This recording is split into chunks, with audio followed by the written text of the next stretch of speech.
বাংলাদেশের 23তম রাষ্ট্রপতি হিসেবে শপথ গ্রহণ করলেন নবনির্বাচিত রাষ্ট্রপতি মির্জা ফখরুল ইসলাম আলমগীর। সন্ধ্যা 7টায় বঙ্গভবনের দরবার হলে এই শপথ গ্রহণ অনুষ্ঠান অনুষ্ঠিত হয়। বঙ্গভবনের দরবার হলে নবনির্বাচিত রাষ্ট্রপতিকে শপথ বাক্য পাঠ করান জাতীয় সংসদের ভারপ্রাপ্ত স্পিকার ব্যারিস্টার কায়সার কামাল। মাহবুব রিপোর্ট। ঘড়ির কাঁটায় ঠিক সন্ধ্যা 7:30। দৃঢ় এই উচ্চারণে পিন পতন নীরবতা বঙ্গভবনের দরবার হলে। দেশের প্রতি আনুগত্য প্রকাশ করে 23তম রাষ্ট্রপতি হিসেবে শপথ নেন মির্জা ফখরুল ইসলাম আলমগীর।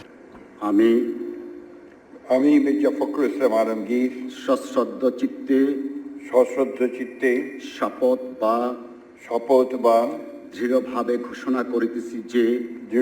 ঘোষণা করিতেছি শপথ বাক্য পাঠ করান ভারপ্রাপ্ত স্পিকার ব্যারিস্টার কায়সার কামাল। তখনও রেওয়াজ অনুযায়ী মাঝখানের চেয়ারে বসা অস্থায়ী রাষ্ট্রপতি হাফিজ উদ্দিন আহমেদ বীর বিক্রম। বাংলাদেশের রাষ্ট্রপতি পদের কর্তব্য বিশ্বস্ততার সহিত পালন করিব।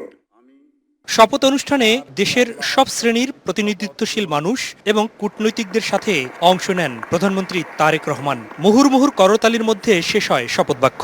স্বাক্ষর করছেন মহামান্য রাষ্ট্রপতি এবং তা সত্যায়ন করবেন মাননীয় স্পিকার। এরপর ফুলেল শুভেচ্ছা জানিয়ে নবনির্বাচিত রাষ্ট্রপতি মির্জা ফখরুল ইসলাম আলমগীরকে চেয়ার ছেড়ে দেন অস্থায়ী রাষ্ট্রপতি। এর আগে বঙ্গভবনের দরবার হল কানায় কানায় পরিপূর্ণ হয়ে ওঠে। শপথ গ্রহণের শুরু এবং শেষ হয় জাতীয় সঙ্গীতের মাধ্যমে।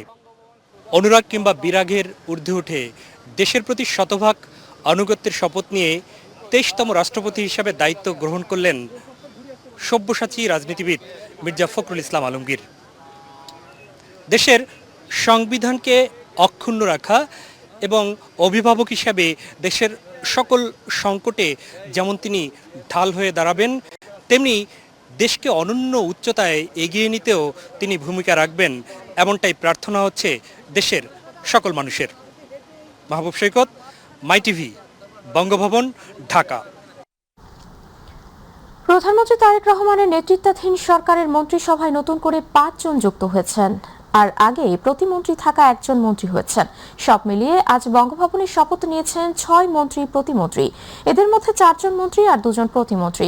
নবনির্বাচিত রাষ্ট্রপতি মির্জা ফখরুল ইসলাম আলমগীর তাদের শপথ বাক্য পাঠ করান। এই সময় মন্ত্রী হিসেবে শপথ নিয়েছেন বিএনপির স্থায়ী কমিটির সদস্য আব্দুল মঈন খান, বাংলাদেশ জাতীয় party BJP chairman Andalib Rahman Partha, বেসামরিক বিমান পরিবহন ও পর্যটন প্রতিমন্ত্রী রশিদুজ্জামান মিল্লাত ও সংসদ সদস্য শাচিম প্রুজেরি। আর প্রতিমন্ত্রী হিসেবে শপথ নিয়েছেন প্রধানমন্ত্রীর পররাষ্ট্র বিষয়ক উপদেষ্টা হুমায়ুন কবির ও সংসদ সদস্য মোহাম্মদ শামীম কায়সার লিংকং।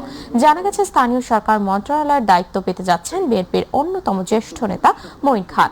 তথ্য ও সম্প্রচার মন্ত্রণালয়ের দায়িত্ব পেতে যাচ্ছেন বিজেপি চেয়ারম্যান আন্দালিব রহমান পার্থ।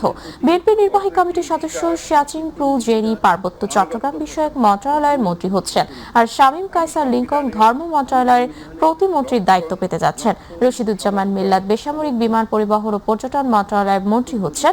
প্রধানমন্ত্রী তাদের দপ্তর বন্টনের পর এই বিষয়ে চূড়ান্ত প্রজ্ঞাপন জারি হবে। সমর্থন ও নিরাপত্তা বিধান করিব এবং আমি ভীতি বা অনুগ্রহ অনুরাগ বা বিরাগের বশবর্তী না হইয়া যথাযথভাবে আমার কর্তব্য পালনের প্রয়োজন ব্যতীত প্রত্যক্ষ বা পরোক্ষভাবে কোন ব্যক্তিকে জ্ঞাপন করিব না বা কোন ব্যক্তির নিকট প্রকাশ করিব না। এদিকে বিএনপির সদ্য সাবেক মহাসচিব মির্জা ফখরুল ইসলাম আলমগীর রাষ্ট্রপতি নির্বাচিত হওয়ায় দলটির সিনিয়র যুগ্ম মহাসচিব রুহুল কবির রিজভীকে ভারপ্রাপ্ত মহাসচিব করা হয়েছে। বৃহস্পতিবার বিএনপির সহ দপ্তর সম্পাদক মোহাম্মদ মুনির হোসেনের পাঠানো এক সংবাদ বিজ্ঞপ্তিতে এই তথ্য জানানো হয়েছে। এতে বলা হয়, বিএনপির গঠনতন্ত্র অনুযায়ী বিএনপি জাতীয় স্থায়ী কমিটির সদস্য অ্যাডভোকেট রুহুল কবির রিজভীকে বিএনপির ভারপ্রাপ্ত মহাসচিব হিসেবে মনোনীত করা হয়েছে, যা অবিলম্বে কার্যকর হবে। গত 13ই আগস্ট রাষ্ট্রপতি নির্বাচনে আনুষ্ঠানিকভাবে বিএনপি তাদের প্রার্থী হিসেবে মির্জা ফখরুলের নাম ঘোষণা করে। তারপরই দলের মহাসচিব পদ থেকে সরে দাঁড়ান তিনি। এই কয়েকদিন বিএনপি মহাসচিবের পদ শূন্য ছিল। রাষ্ট্রপতি নির্বাচনের ফল ঘোষণার পরই বিজ্ঞপ্তিতে তা নিশ্চিত করল বিএনপি। জনপ্রত্যাশা পূরণে শরিয়া ভিত্তিক রাষ্ট্র কাঠামো প্রতিষ্ঠার দাবি জানিয়েছেন ইসলামী আন্দোলন বাংলাদেশের আমির ও চরমোনাই পীর মুফতি সৈয়দ মোহাম্মদ রেজাউল করিম। বিকেলে বাংলাদেশ চীন মৈত্রী সম্মেলন কেন্দ্রে আয়োজিত ইসলামী আন্দোলন বাংলাদেশ ঢাকা মহানগর উত্তরের নগর সম্মেলনের উদ্বোধনী অনুষ্ঠানে এই দাবি জানান তিনি। যতক্ষণ পর্যন্ত দেশ থেকে সন্ত্রাস ও দুর্নীতি দূর না হবে ততক্ষণ পর্যন্ত এর বিরুদ্ধে সংগ্রাম চালিয়ে যাওয়ায় ঘোষণা দেন ইসলামী আন্দোলন বাংলাদেশের আমির। শুধু নেতা নয়, নীতি পরিবর্তনেরও আহ্বান জানান মুফতি সৈয়দ রেজাউল করিম।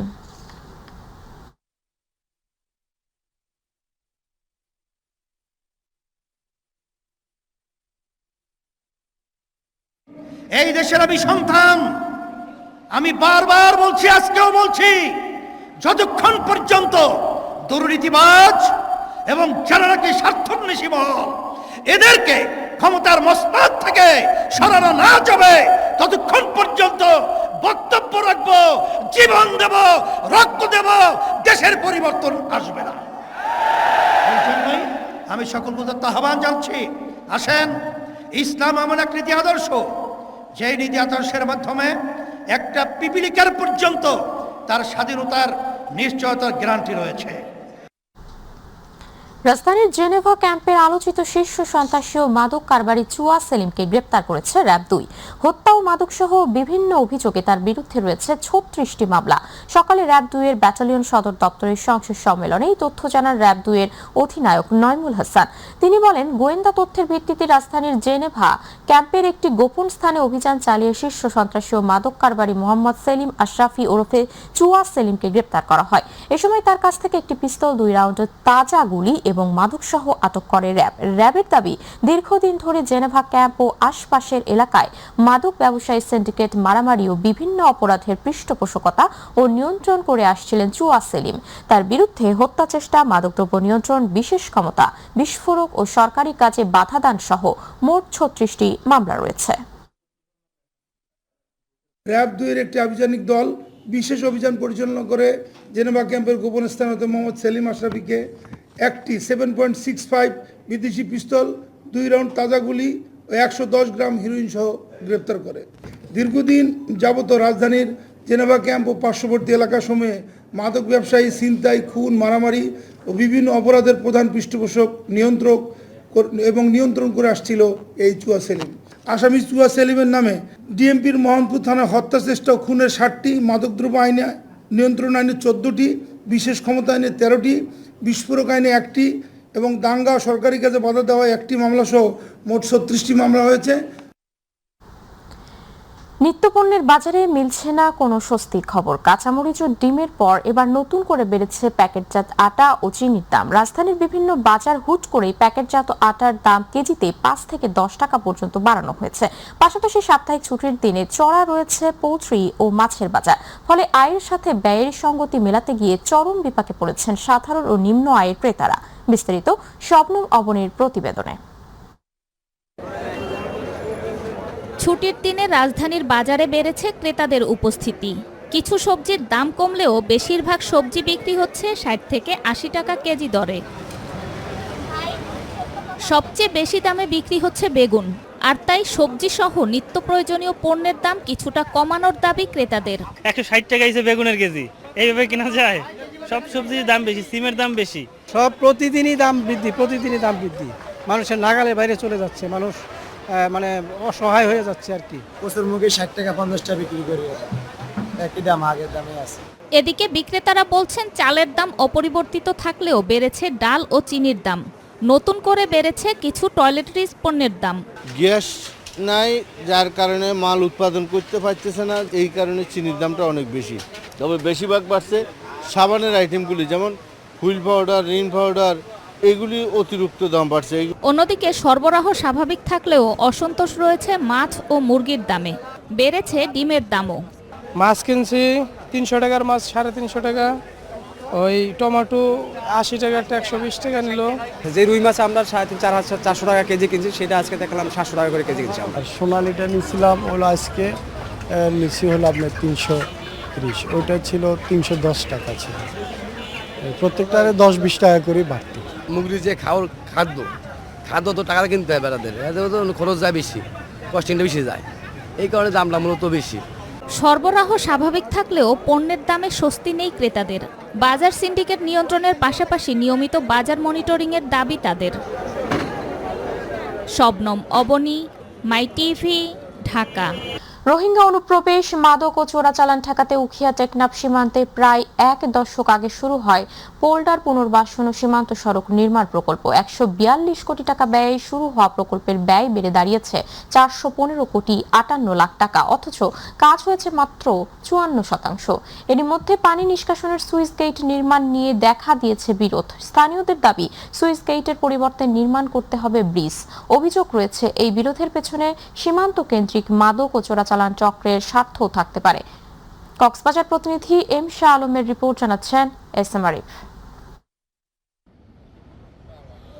নাফ নদী, এক পাশে বাংলাদেশ, অন্য পাশে মায়ানমার। প্রায় ৬০ কিলোমিটার সীমান্ত জুড়ে নিরাপত্তা জোরদার করতে ২০১৭ সালে শুরু হয় পোল্ডার পুনর্বাসন সীমান্ত সড়ক নির্মাণ প্রকল্প। প্রাথমিকভাবে প্রকল্পটির ব্যয় ধরা হয়েছিল ১৪২ কোটি টাকা। দফায় দফায় ব্যয় বাড়িয়ে এখন তা দাঁড়িয়েছে ৪১৫ কোটি ৫৮ লাখ টাকা। তবে দীর্ঘ সময় পেরিয়ে গেলেও প্রকল্পের অগ্রগতি মাত্র ৫৪%। এলাকার কিছু লোক এই প্রজেক্টগুলা বন্ধ করে দিয়েছে। এই কাজ একদম স্থির রয়েছে বর্তমানে। মাটি কাটার কাজ, বেড়িবাঁধের কাজ কমপ্লিট করে কিছুটা করা হয়েছে।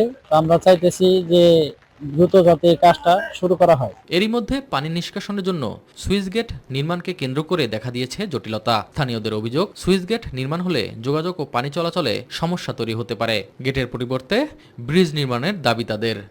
যদি সীমান্ত সড়কে যদি সুইচ গেট হয়, আমাদের এলাকার খুব ক্ষয়ক্ষতি হবে। আমরা সুইচ গেট চাই না, আমরা একটা বড় ব্রিজ চাই। আমাদের এখানে খালের মধ্যে যেটা বাধা দিচ্ছে আমাদের এলাকাবাসী, বাধা দিচ্ছে ওইটা ১৭০ ফুটের কালভার্ট ওরা দিচ্ছে 5 ফিট। যদি এই সুইচ গেট তাড়াতাড়ি করা হয়, তাহলে যদি আমাদের কোনো খবর আসে, তাহলে আমরা দ্রুত ওই পাশে যাইতে পারি এবং আসতে পারি। নকশা ও পরিকল্পনায় ত্রুটি থাকায় নির্মাণ কাজ বন্ধ রয়েছে বলে জানিয়েছেন স্থানীয় জনপ্রতিনিধি। ঠিকাদার যে এস্টিমেট পেয়েছে, যে প্রাক্কলন পেয়েছে, সেইভাবে কাজ করবে। তবে প্রাক্কলনকারীরা যে একটা আত্মঘাতী সিদ্ধান্ত নিয়েছে, আমরা সেইটা মানব না, সেজন্য আমরা কাজ করতে দিচ্ছি না। প্রকল্প বাস্তবায়নে দীর্ঘসূত্রিতা নিয়ে উদ্বেগের কথা জানিয়েছেন পানি উন্নয়ন বোর্ডের এই কর্মকর্তা। স্থানীয় প্রশাসন এবং এমপিএমদের সাথে বসে আমরা জিনিসটা শুরু করার চেষ্টা করেছিলাম। আমরা এই বিষয়ে সহায়তার জন্য আমাদের পানি উন্নয়ন বোর্ডের মাধ্যমে পানি সম্পদ মন্ত্রণালয়ে একটি পত্র প্রেরণ করেছি। এখন হচ্ছে যেহেতু আমরা জনগণের সাথে বসে শুরু করার চেষ্টা করেছিলাম, তারা বিষয়টা আসলে বুঝতে চাইছে না। আমরা টেকনিক্যাল বিষয়গুলো বোঝানোর চেষ্টা করেছিলাম। এখন এটা নেপথ্যের সমস্যাটা কি, এটা আমরা আসলে ঠিক বুঝতে পারছি না। যদি এটা সমাধান না করা যায়, তাহলে প্রকল্পের মেয়াদ অলমোস্ট 10 বছর হয়ে যাচ্ছে। প্রকল্পটি বাস্তবায়ন হলে সীমান্তের দুর্গম এলাকায় সড়ক যোগাযোগ সহজ হবে, দ্রুত এসব এলাকায় পৌঁছতে পারবে বিজিবি, বাড়বে সীমান্ত নজরদারি ও অভিযান। এস এম আরিফ, মাই টিভি।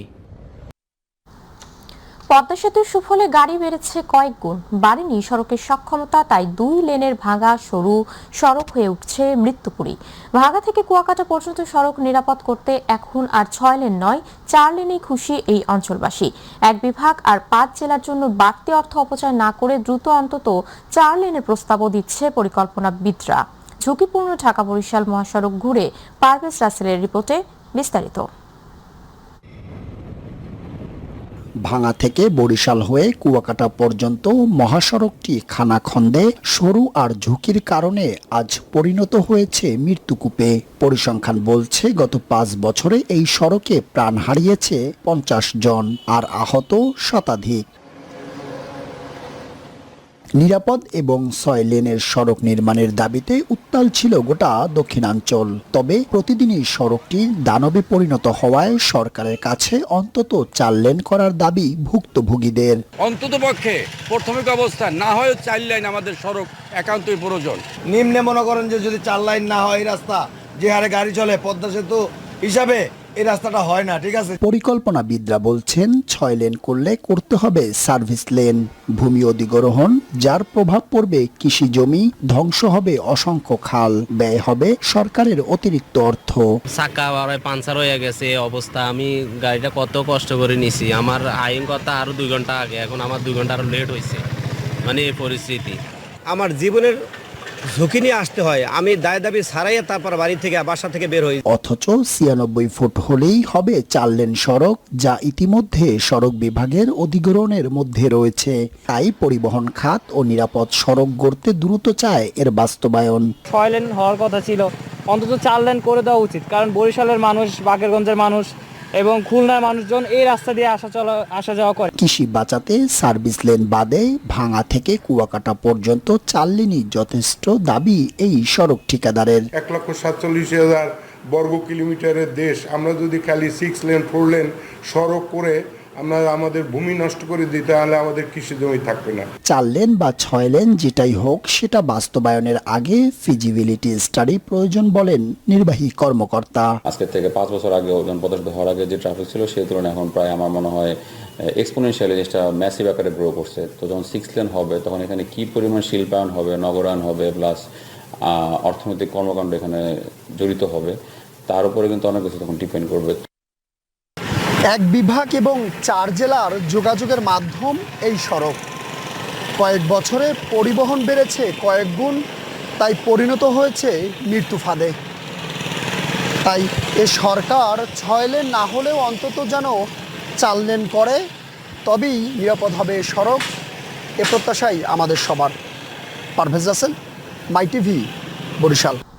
হিরো মেট্রো কর্পের এক্সপালস 200 সিরিজ এখন বাংলাদেশে। রাতে রাজধানীর একটি 5 তারকা হোটেলে হিরো মেট্রো কর্পের এক্সপালন 204V এবং এক্সপালস 204V প্রো মডেল দুইটির উদ্বোধন করা হয়। এই সময় হিরো মেট্রো কর্পের প্রধান নির্বাহী কর্মকর্তা হর্ষবর্ধন চিত্তালে বলেন, গত 12 বছর ধরে হিরোর দেশ বাংলাদেশ এই দর্শনকে সামনে রেখে এদেশের সঙ্গে হিরো মেট্রো কর্পের সম্পর্ক আরও দৃঢ় হয়েছে। তরুণ ও অ্যাডভেঞ্চার রাইডারদের জন্য তৈরি এক্সপালস 200 সিরিজের দুর্গম পথে চলার সক্ষমতা, দৈনন্দিন ব্যবহারের সুবিধা এবং আধুনিক রাইডিং প্রযুক্তির সমন্বয় রয়েছে।